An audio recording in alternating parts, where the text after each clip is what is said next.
కుత్బుల్లాపూర్ నియోజకవర్గంలో ఉన్నాం మనం. ఇక్కడ స్టేట్ ఫైనాన్స్ కార్పొరేషన్ నుంచి వైఎస్ రాజశేఖర రెడ్డి గారు వస్తున్నప్పుడు ఇచ్చినటువంటి భూములు ఆనాడే ప్రభుత్వం కంచె చేసి ఉంటే మరి కబ్జా కాకపోతుండే. ఇవాళ ఇక్కడ మేము పోచమ్మ బస్తీలో ఉన్నాం. ఈ 260 ఎకరాలు అదేవిధంగా ఇంకా పక్కకు ఉన్నటువంటి కొంత ల్యాండ్ మొత్తం కలిపితే ఒక 400 ఎకరాల ల్యాండ్ అనేక సార్లు కబ్జాకు గురైంది. మరి అన్ని ప్రభుత్వాలు మారుతూ వస్తున్నప్పటికీ కూడా ఆ కబ్జాను విడిపించలేకపోయినారు. ఇప్పుడు హైడ్రా సడన్ గా వచ్చేసి పెద్దవాళ్ల జోలికోకుండా పేదవాళ్ల ఇండ్ల మీద పడి రాత్రికి రాత్రి మరి మీరు ఖాళీ చేస్తారా సస్తారా అని చెప్పి చిన్న పిల్లలు ఉన్నారు. ఒక పక్క వర్షం పడుతుంది, ఇంకొక పక్క పండగ వచ్చింది. అన్ని ఉన్నటువంటి సందర్భంలో కూడా మరి ప్రత్యేకించి కూలగొట్టడం దారుణం. ఇవన్నీ ఒక పక్కనైతే కోర్టు ఇదివరకు స్పష్టంగా చెప్పింది, ఆ శనివారము ఆదివారము మీరు ఎవరి జోలికి వెళ్ళకండి, వాళ్ళు కోర్టుకు వచ్చేటటువంటి అవకాశం ఇవ్వాలి. ఈ దేశంలో న్యాయ వ్యవస్థ ఉన్నది కాబట్టి న్యాయ వ్యవస్థను గౌరవించాలని చెప్పింది. అయినా సరే ఈ ప్రభుత్వం దాన్ని విస్మరించి నిన్న ఆదివారం పూట వచ్చి ఇక్కడ బస్తీలో ఇండ్లు కూలగొట్టడం అంటే మామూలు విషయం కాదు, చాలా దారుణమైన విషయం. అసలు చాలా పేదవాళ్లు, ఎందుకు చాతగాని వాళ్ళు ఉన్నటువంటి వాళ్ళని కూడా, ముసలి వాళ్ళని కూడా రోడ్డు మీద గుంజేసి మొత్తం కూలగొట్టినటువంటి పరిస్థితి చూస్తా ఉన్నాం. ఇది దారుణం. ఇంకా ఘోరం ఏంటంటే ఇదివరకే కరెంటు స్తంభాలు, కరెంటు బిల్లులు, గ్యాస్ బిల్లులు అన్ని ఉన్నటువంటి వాళ్ళని కూడా కనీసం బేఖాతరుగా తీసేయడం.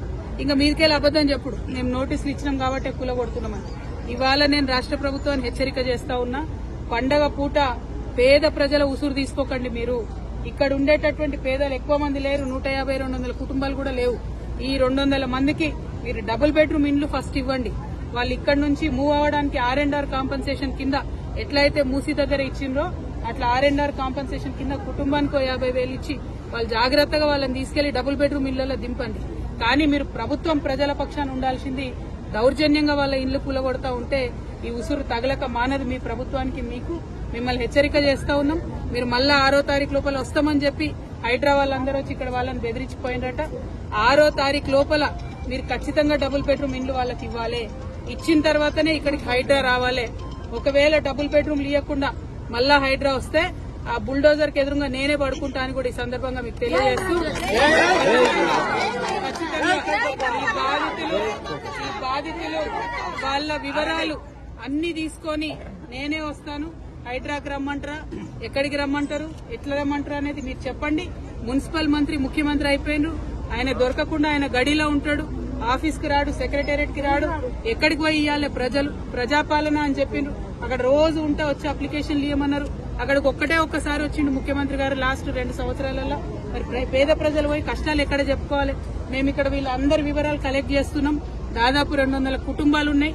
ఆ మొత్తం వివరాలు తీసుకొని మీ దగ్గరకు వస్తాం.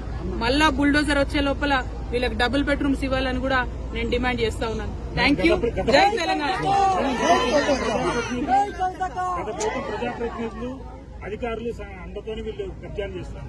కబ్జా ఎక్కడదండి? కబ్జా ఎవరు చేసిరు? అరికపూడి గాంధీ గారు చేసిరు 12 ఎకరాలు. దాన్ని తీయమనండి దమ్ముంటే ఫస్ట్. అది తీయకుండా చిన్న పిల్లలు పెట్టుకుని కూలీనాలు వేసుకునేటోళ్ళు, రాళ్ళు కొట్టుకునేటోళ్ళు ఇండ్లు తీసి ఏం హీరోయిజం చూపిస్తారండి? ఎవరిని చూపిస్తారు? ఇప్పుడు అంతకుముందు ఇక్కడ వెంచర్స్ చేసి అమ్మిండ్రు బ్రదర్, మీకు తెలియదా? మీరు లోకల్ రిపోర్టర్స్. అంతకుముందు వెంచర్స్ చేసి అమ్మిండ్రు. కొంతమంది డబ్బులు ఇచ్చి కొనుక్కున్నటువంటివి ఉన్నాయి. 5 లక్షలు 6 లక్షలు కట్టి రూములు కొనుక్కున్న వాళ్ళు ఉన్నారు. మరి ప్రభుత్వం వాళ్ళకి 6 లక్షలు ఇవ్వమని చెప్పండి ఇక్కడ నుంచి ఎలాగొట్టేటప్పుడు.